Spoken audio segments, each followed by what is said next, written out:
चलिए, आपका स्वागत है विशाल जी। वक्तव्य प्रस्तुत करिए।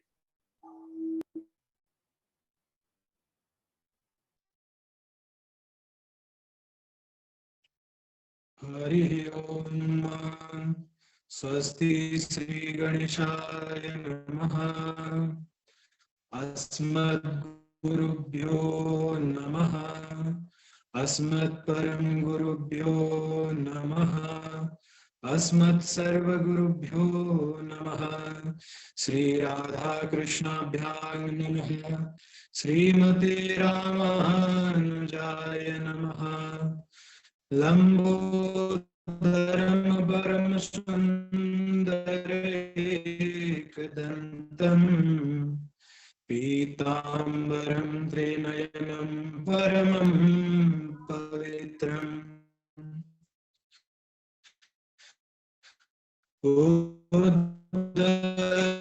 दिवाकरनिभोज्ज्वलकान्तिकान्तम् विघ्नेश्वरं सकलविघ्नहरं नमामि। शरीरं स्वरूपं ततो वा कलत्रं यशश्चारुचित्रं धनं मेरु।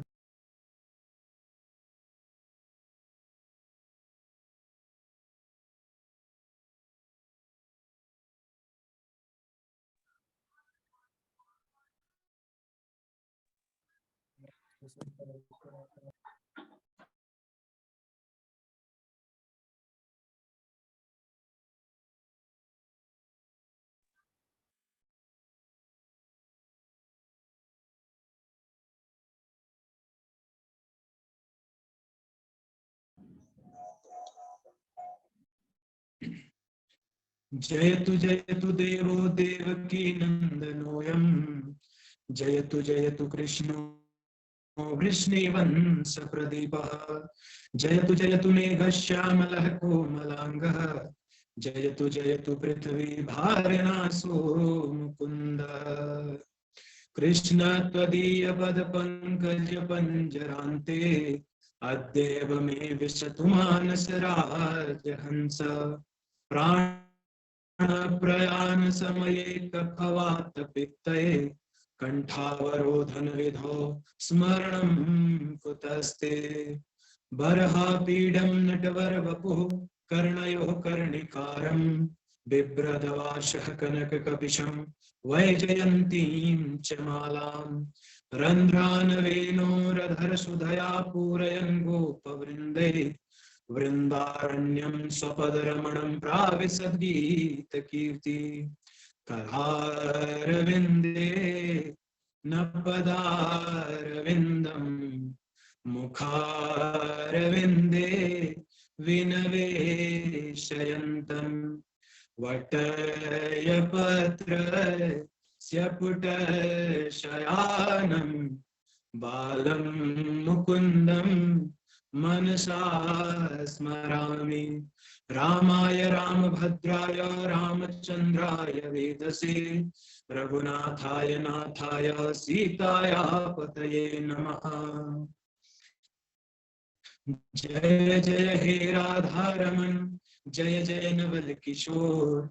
जय गोपी चित चोर प्रभु जय जय माखन चोर। अंजनानंदनं वीरं जानकी शोकनाशनं कपि समक्षहन्तारं वन्दे लंका भयंकरम्। भक्ति भक्त भगवंत गुरु चतुर्नाम वपुये इनके पद वंदन किए नाशत विघ्न अनेक। बोलिए श्री वृंदावन बिहारी लाल की जय। श्री कृष्ण चंद्र भगवान की जय। अनंत कोटि ब्रह्मांड नायक सर्वेश्वर कल्याण गुणगण निधान अकारण करुणा वरुणालय अकारण करुणा कारक सकल जन्य कल्यशापहारक श्री राधा रमण बाधा हरण श्री बांके बिहारी लाल।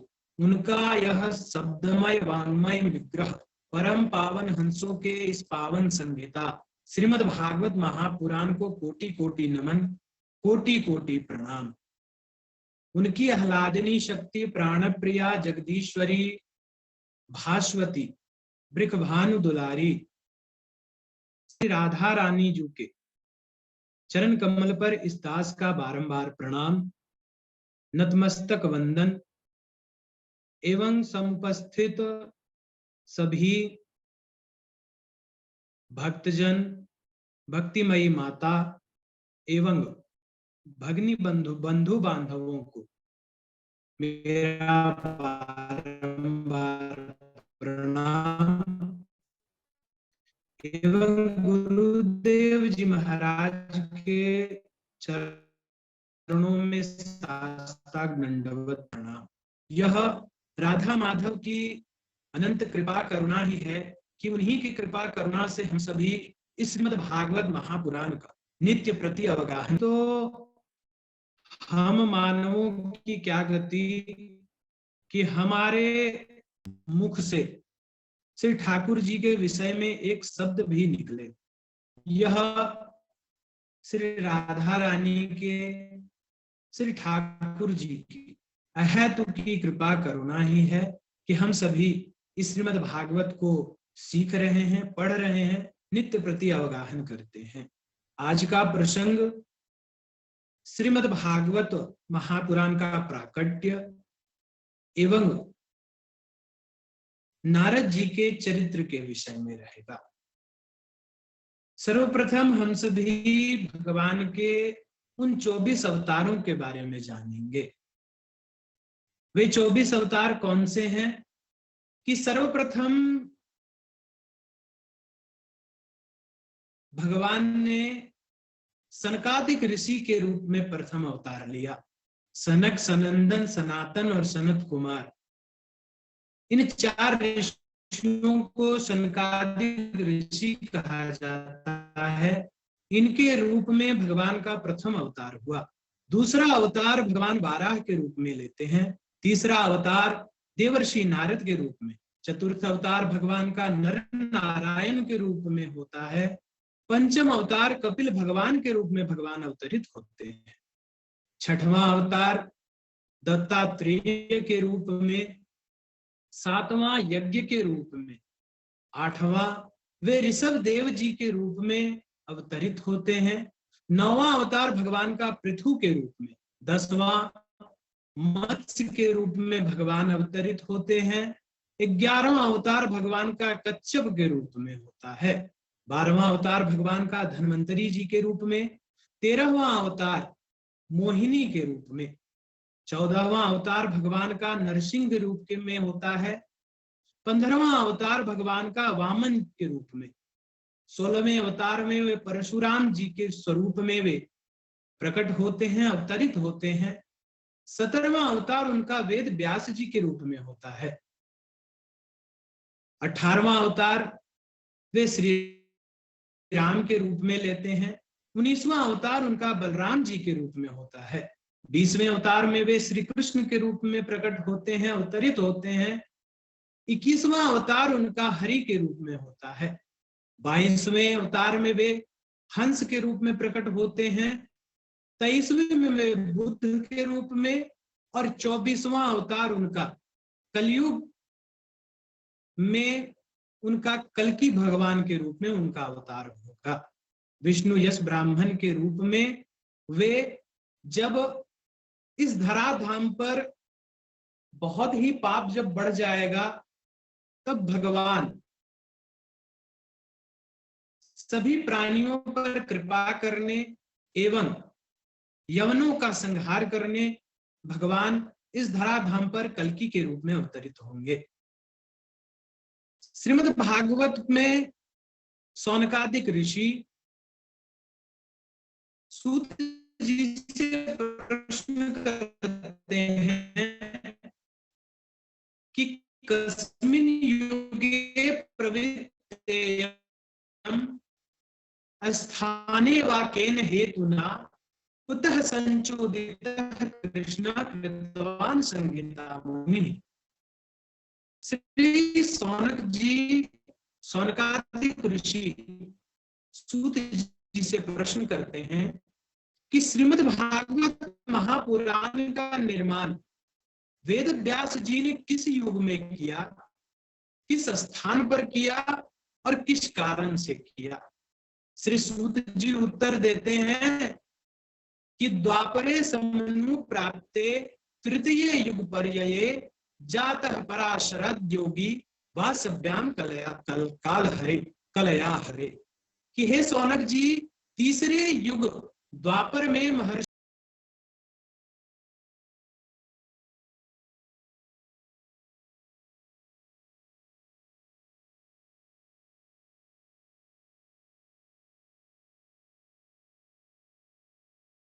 व्यास जी त्रिकालदर्शी थे।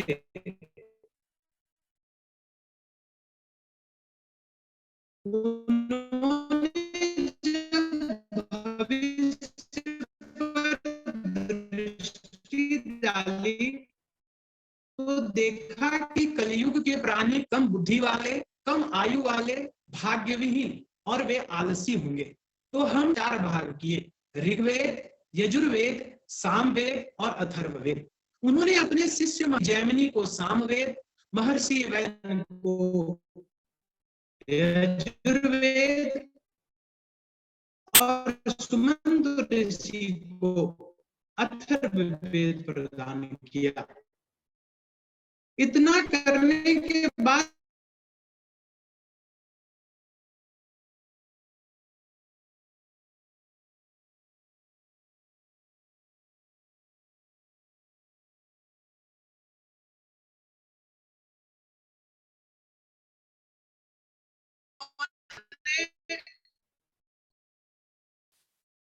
जब उन्होंने देखा कि शूद्र एवं अधम ब्राह्मणों को वेद का अधिकार नहीं है, तब उन्होंने 1 लाख श्लोकात्मक महाभारत ग्रंथ की रचना की। महाभारत ग्रंथ की रचना करने के बाद चिंतन करने लगे। उसी समय ब्रह्मा जी की प्रेरणा से नारद जी का वहां प्राकट्य होता है। नारद जी वेद व्यास जी समय पर हर समय आपका मुखमंडल उस प्रकार दैदीप्यमान होता रहता था कि लोगों को लगता था कि दूसरे सूर्य के रूप में आप ही उपस्थित हैं। इस प्रकार से दैदीप्यमान होती थी, किंतु आज आपको देख के लग रहा है कि आप होते हैं। कृपा करके मुझे अपने उदासीनता का आप कारण कहें। नारद जी को वेद व्यास जी कहते हैं कि मैंने जब मैंने कलयुग में देखा कि यहाँ के मानव कम आयु वाले, कम बुद्धि वाले, आलसी, भाग्यहीन होने वाले हैं, तब मैंने उनके उद्धार के लिए, उनकी सरलता के लिए 1 वेद के 4 भाग किए। इतने पर जब मैंने देखा कि इतना करने के बाद भी उनकी सदगति नहीं हो पाएगी, उनकी किसी प्रकार से वे भगवान को नहीं प्राप्त कर पाएंगे, भक्ति में वे तल्लीन नहीं हो पाएंगे, तब मैंने समस्त लोग को कल्याण के लिए मैंने महाभारत जैसे ग्रंथ की रचना की। और महाभारत ग्रंथ की रचना करने के बाद भी अभी भी मेरे मन में संतोष नहीं है। हे नारद जी, आप ब्रह्मा जी के मानस पुत्र हैं, इस कारण मैं आपसे कहता हूं कि अवश्य ही आपके पास मेरे इस उदास होने का, मेरे इस मन का खिन्न रहने का आपको उपाय पता होगा। कृपा करके आप मुझे वह उपाय कहें। नारद जी कहते हैं कि नैष्य कर्मम्यप्यच्युत भाव वर्जितम न शोभते ज्ञानमलम निरंजनम, कि हे वेद व्यास जी, कोई भी कार्य कितना भी निष्कामता से युक्त हो, परंतु यदि भगवान की भक्ति से वह रहित है तो उसकी शोभा नहीं हो सकती। आपने 17 पुराणों की रचना की, वेद की आपने भाग किए, महाभारत जैसी ग्रंथ की रचना की। महाभारत के बारे में तो यह तक कहा जाता है कि जो जिन चीजों का महाभारत में वर्णन नहीं है उसका कहीं वर्णन नहीं है। इतना महान ग्रंथ, इतना बृहद ग्रंथ महाभारत है। उसमें सभी प्रकार के प्रश्नों का उत्तर है, सभी प्रकार के आश्रमों का वर्णन है। तो यदि आप महाभारत जैसे बृहद ग्रंथ की आप रचना कर सकते हैं तो अवश्य ही आप प्राणी मात्र के कल्याण के लिए भी आप कुछ न कुछ उपाय सोच ही सकते हैं। नारद जी कहते हैं कि मान लीजिए कि कोई ग्रंथ है, कोई काव्य है, कोई नाटक है, कोई एकांकी है, गद्य पद्य छंद है, यदि वह कितना भी वह लय से बद्ध है, कितनी भी उसमें वह सुरीला बन हो जाता है, किंतु यदि उसमें भगवान का नाम नहीं है, यदि भगवान के नाम का वर्णन नहीं है, तो फिर वह किसी काम का नहीं है। कितने ऐसे पुस्तक हुए, कितने ऐसे ग्रंथ हुए, एकांकी हुई, काव्य हुए, कविताएं हुई, जो समय पर आई तो किंतु कुछ ही समय में वह लुप्त हो गई। उनका कारण था कि वे प्राकृत नायक और नायिकाओं पर आधारित थे।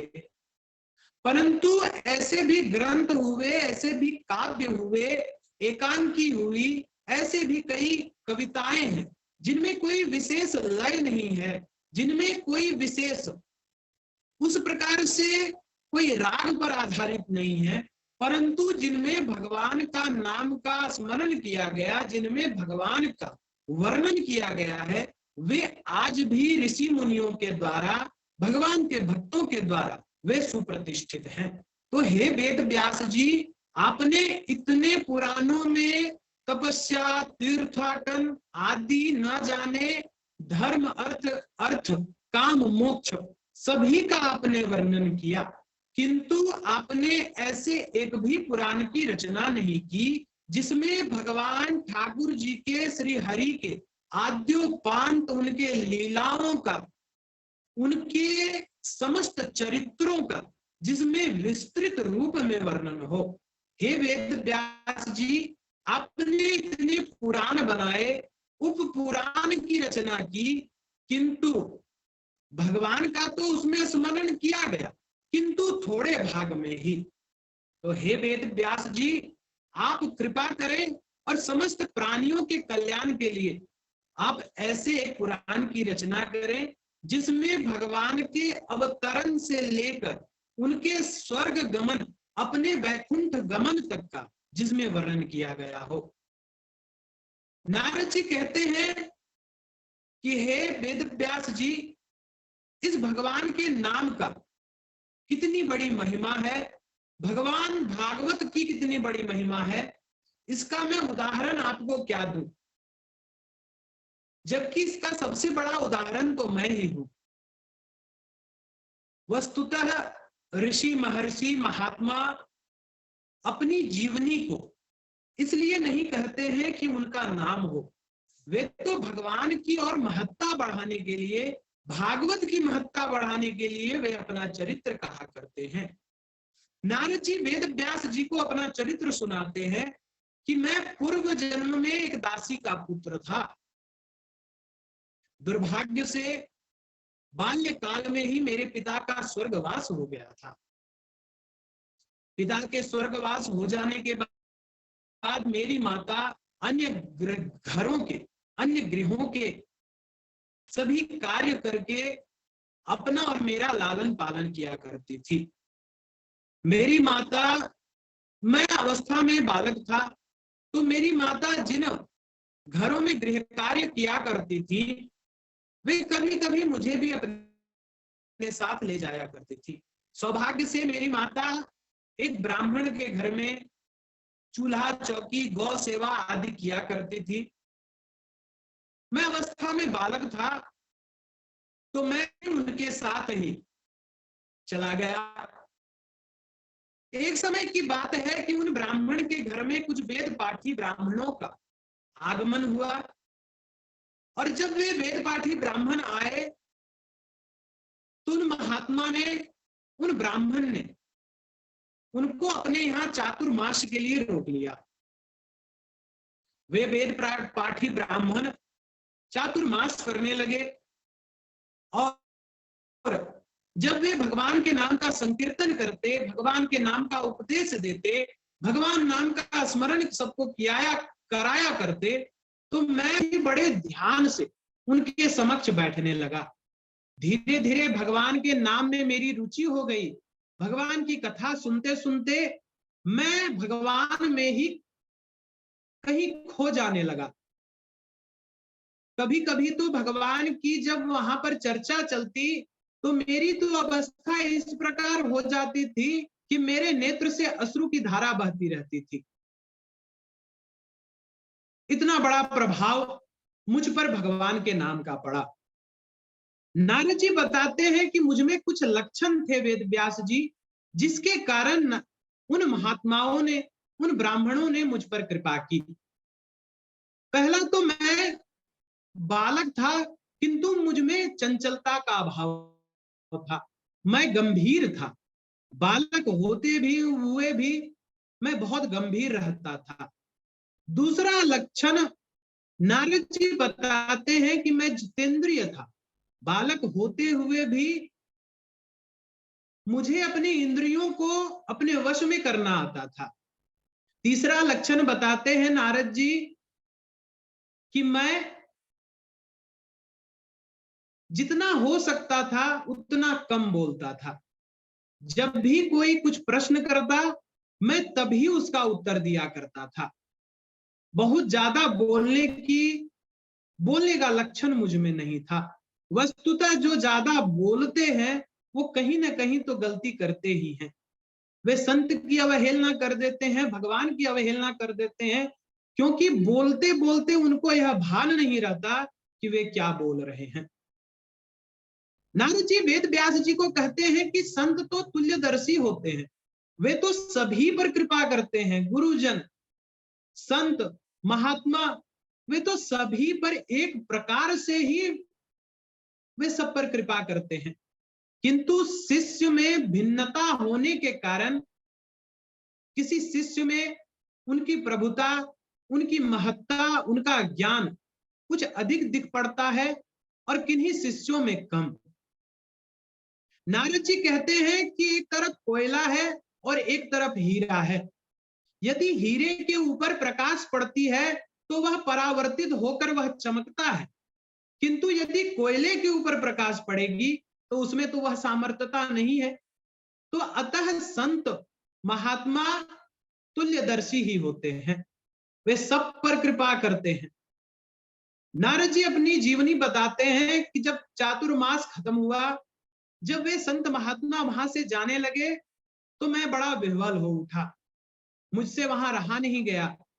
मैं कहने लगा कि हे प्रभु, आप इतने दिनों तक भगवान के नाम का संकीर्तन करते रहे, भगवान के नाम का मुझको लत लगा, अगर आप जा रहे हैं कृपया मुझे भी अपने साथ ले चलें। मैं अब यहाँ अकेले नहीं रह सकता, आप जहां जाएंगे मैं आपके साथ जाऊंगा, और जिस प्रकार से आप भजन करेंगे उसी प्रकार से मैं वहीं पर रहूंगा। नारद जी कहते हैं कि वैसे तो शास्त्रों में जूठा खाना वर्जित है, क्योंकि हमें पता नहीं होता कि सामने वाले पर का क्या संस्कार है। यदि उसका संस्कार हमारे अंदर संक्रमित हो गया तो फिर हमारे अंदर के संस्कार का विघटन हो सकता है। किंतु नारद जी कहते हैं कि वे महात्मा जब भोजन करते थे और उनकी थालियों में जो भोजन लगा रह जाता था मैं उसका भक्षण कर लेता था, मैं उसको खा लेता था, जिसके कारण मेरे अंदर में जितनी अशुद्धियां थी, मेरे मन में, मेरे तन में जितनी भी अशुद्धियां थी, सभी उन महात्माओं के जूठन खाने से वे सभी दूर हो गई। नारद जी कहते हैं कि जब मैंने उन महात्माओं को अनुरोध किया कि मुझे भी अपने साथ ले चलें, तो उन्होंने मना कर दिया। उन्होंने कहा कि तुम्हारे पीछे तुम्हारी बूढ़ी माता है, इसका तुम देखभाल करो। इसके प्राणांत हो जाने के बाद यदि तुम भगवान की भक्ति में यदि तल्लीन होना चाहते हो तब तुम हो सकते हो।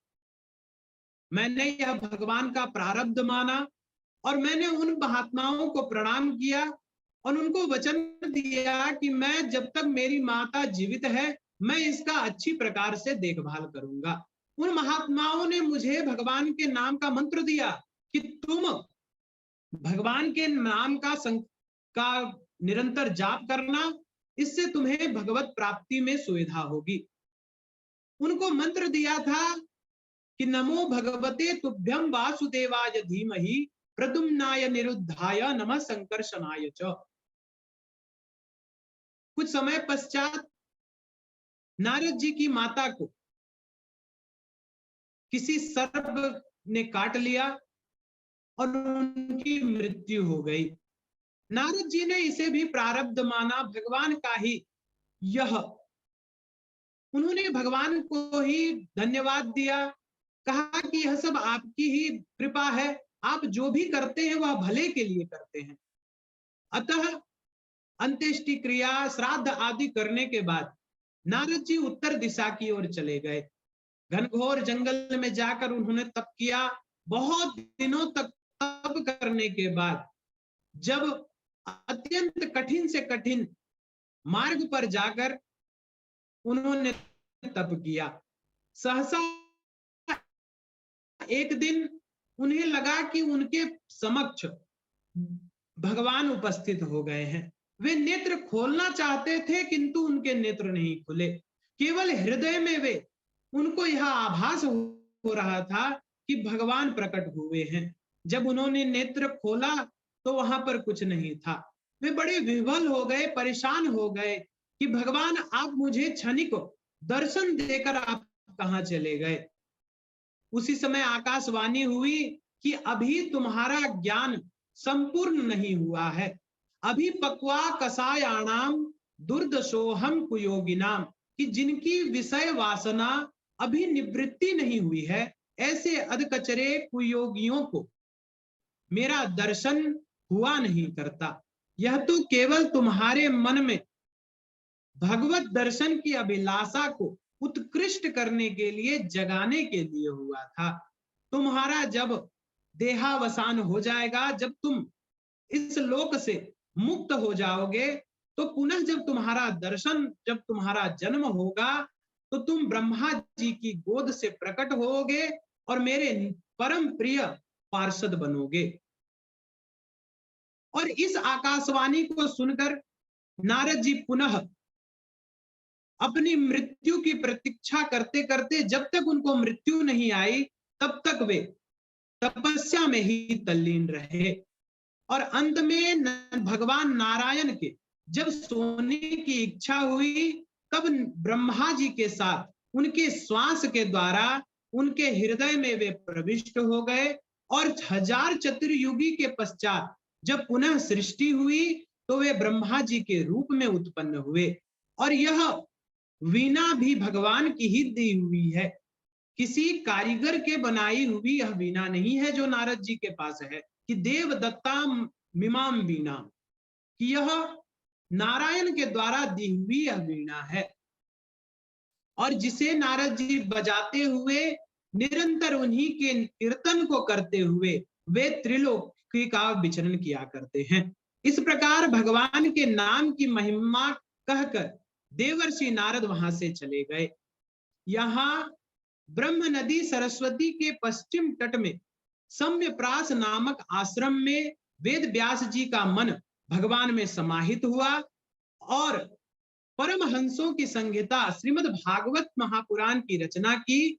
और फिर उन्होंने अपने पुत्र सुखदेव को इस कथा का दान दिया। आज की कथा मेरी यहीं तक थी। आप सभी जुड़े इसके लिए आपने श्रवण किया, इसके लिए आप सभी को प्रणाम, अभिनंदन एवं गुरुदेव जी महाराज को साष्टांग दंडवत, जिनकी कृपा से हम सभी, केवल मैं ही नहीं, हम सभी इस श्रीमद् भागवत को सीख रहे हैं और कुछ न कुछ नित्य प्रतिदिन कुछ न कुछ हमें नया, कुछ न कुछ सीखने को मिलता ही है। इस जीवन की नई दिशा को देने के लिए मैं गुरुदेव जी महाराज को मैं बारंबार प्रणाम करता हूं, जिन्होंने मुझ पर कृपा दृष्टि बनाई और मुझे श्रीमद् भागवत के कुछ अंशों को कहने के का मुझे काबिल बनाया। मैं सदा आभारी रहूंगा एवं समस्त सभी उपस्थित समस्त विद्वत जनों को मेरा प्रणाम। जय श्री कृष्ण, जय श्री प्रणाम सरकार। बहुत सुंदर, बहुत अच्छा वक्तव्य अभी हमारे आचार्य विशाल मिश्र जी के द्वारा हम सब श्रवण कर रहे थे। नेटवर्क थोड़ी बाधित किया, लेकिन बहुत अच्छा भाव और इनके वाणी में जो मिठास है वह हम सब सुन रहे थे और उस रस को प्राप्त कर रहे थे। नारद जी के पूर्व चरित्र के माध्यम से उन्होंने विधिवत रूप से उस रहस्य से परिचित कराया कि अगर भगवान की कृपा हो जाए तो कितना कुछ जीवन में बदलाव हो सकता है। कहाँ तो दासी पुत्र और कहाँ देवर्षि नारद, यह व्यास जी को स्वयं देवर्षि नारद बतला रहे हैं। और यह पावन कथा जिसके सुनने मात्र से ही जीव का तापत्रय समाप्त हो जाता है, जीव के कलमश समाप्त हो जाते हैं। ऐसा पावन प्रसंग हमारे विशाल मिश्र जी अभी सबके सामने प्रस्तुत कर रहे थे। बड़ी ही सुंदर और मधुर वाणी है, बोलने की शैली बहुत अच्छी है। नए लोग जो हैं और जो डरते हैं अभी बोलने से, उनको शिक्षा ग्रहण करना चाहिए, सीखना चाहिए कि हमको कैसे बोलना है। वाणी में धारा प्रवाह होना चाहिए, वक्ता को ऐसा होना चाहिए जैसी नदी हो, नदी का प्रवाह होता है, एकदम सदैव चलता रहता है। वैसे ही वक्ता अगर कहीं कहीं रुक रहे हैं, तैयारी बढ़िया नहीं कर रहे हैं, तो रुक जाते हैं, तो वह फिर कहीं न कहीं श्रोताओं के मन में खटकने लगता है कि व्यास जी क्यों रुक गए, क्या कारण? तो बहुत अच्छा यह संदेश भी है इनके माध्यम से, और तैयारी के माध्यम से यह भी बतला रहे हैं कि ऐसा वक्तव्य परिश्रम के द्वारा ही किया जा सकता है, ठाकुर जी की कृपा के द्वारा ही। तो ठाकुर जी का स्मरण करते और परिश्रम जो हमारा कर्म है, वो बिल्कुल रूप से करना है और ठाकुर जी ज़रूर कृपा करेंगे। बहुत-बहुत साधुवाद आपको विशाल मिश्र जी, भगवत कृपा हमेशा आपके ऊपर बनी रहे, धन्यवाद। किशोरी जी की कृपा बनी रहे। जितने लोग जुड़े हैं सभी बड़े प्रसन्न हैं आपकी कथा से। आप सबों का धन्यवाद, सबों का धन्यवाद, आप सबों का बहुत बहुत धन्यवाद।